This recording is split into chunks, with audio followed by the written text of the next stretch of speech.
வணக்கம். இரவு நேர பிரதான செய்திகளின் ஊடாக நர்மதா சிறையில் முதலில் தலைப்புச் செய்திகள். 2027ஆம் ஆண்டிற்கான பாடசாலை தவணை அட்டவணை மற்றும் பரீட்சை விபரங்கள் வெளியீடு. விவசாயிகளுக்கு நற்செய்தி. நெல் கொள்வனவுக்காக ரூபாய் 7,500 மில்லியன் நிதிக்கு நாடாளுமன்றம் அனுமதி. வெளிநாடொன்றில் சக்தி வாய்ந்த நிலநடுக்கம். இனி விரிவான செய்திகள். கல்வி, உயர்கல்வி மற்றும் தொழிற்கல்வி அமைச்சு 2027ஆம் ஆண்டிற்கான பாடசாலை தவணை அட்டவணை, அரச விடுமுறை நாட்கள் மற்றும் பிரதான பரீட்சைகள் தொடர்பான சுற்றறிக்கையை வெளியிட்டுள்ளது. இதற்கமைய அரசு அங்கீகாரம் பெற்ற தனியார் பாடசாலைகள் மற்றும் பிரிவினாக்கள் ஆண்டிற்கு 197 நாட்கள் நடத்த திட்டமிடப்பட்டுள்ளது.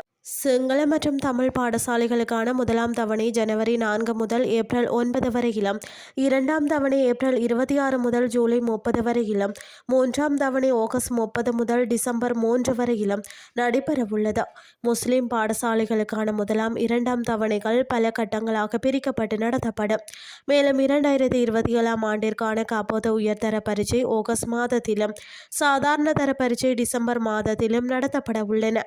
ஏதேனும் விசேட காரணங்களுக்காக பாடசாலைகள் மூடப்பட்டால் அதற்கு பதிலாக மாற்று வகுப்புகள் நடத்த வேண்டும் என அறிவுறுத்தப்பட்டுள்ளது. 2026 சிறுபோக நெல் கொள்வனவுக்கு தேவையான 7,500 மில்லியன் ரூபாய் ஒதுக்கீடுகளை பெற்றுக்கொள்வதற்கான குறை நிரப்பு பிரேரணை இன்று பாராளுமன்றத்தில் நிறைவேற்றப்பட்டுள்ளது. இந்த குறை நிரப்பு பிரேரணையை இன்று முற்பகல் விவசாய அமைச்சர் லால்காந்தவினால் பாராளுமன்றத்தில் முன்வைக்கப்பட்டிருந்தது. கமத்தொழில், கால்நடை வளங்கள், காணி மற்றும் நீர்ப்பாசன அமைச்சுக்கு 2026ஆம் ஆண்டிற்காக ஒதுக்கப்பட்டுள்ளதும் இந்த ஆண்டிற்குள் பயன்படுத்தப்பட மாட்டாது என எதிர்பார்க்கப்படுவதுமான 7,500 மில்லியன் ரூபாய் ஒதுக்கீடுகளை நெல் கொள்வனவிற்காக பயன்படுத்துவதற்கே இந்த குறை நிரப்பு பிரேரணை சமர்ப்பிக்கப்பட்டிருந்தமை குறிப்பிடத்தக்கது. இனி வெளிநாட்டு செய்திகள். பெருநாட்டில் தென் பிராந்தியத்தில் உள்ள ஆயாகுச்சோவில் 7.2 ரிக்டர் அளவில் சக்தி வாய்ந்த நிலநடுக்கம் பதிவாகியுள்ளது.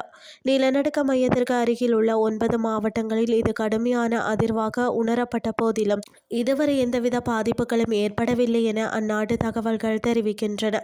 அந்நாட்டு நேரப்படி வியாழக்கிழமை பிற்பகல் 1 மணி அளவில் ஏற்பட்ட இந்த நிலநடுக்கம் கொராகோராவுக்கு வடக்கே 35 கிலோமீட்டர் தொலைவில் பூமிக்கு அடியில் 108 கிலோமீட்டர் ஆழத்தில் மையம் கொண்டிருந்ததாக கூறப்படுகிறது.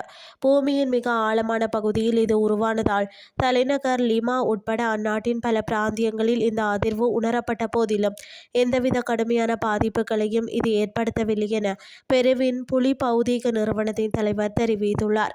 எவ்வாறாயினும் துரித மீட்பு குழுக்களும் உள்ளூர் அதிகாரிகளும் இணைந்து ஆபத்துகள் ஏற்படக்கூடிய பகுதிகளை தொடர்ந்து கண்காணித்து வருவதாகவும் இதுவரை சேதங்கள் எதுவும் பதிவாகவில்லை என்றும் தெரிய வருகிறது. செய்திகள் யாவும் நிறைவடைகின்றன.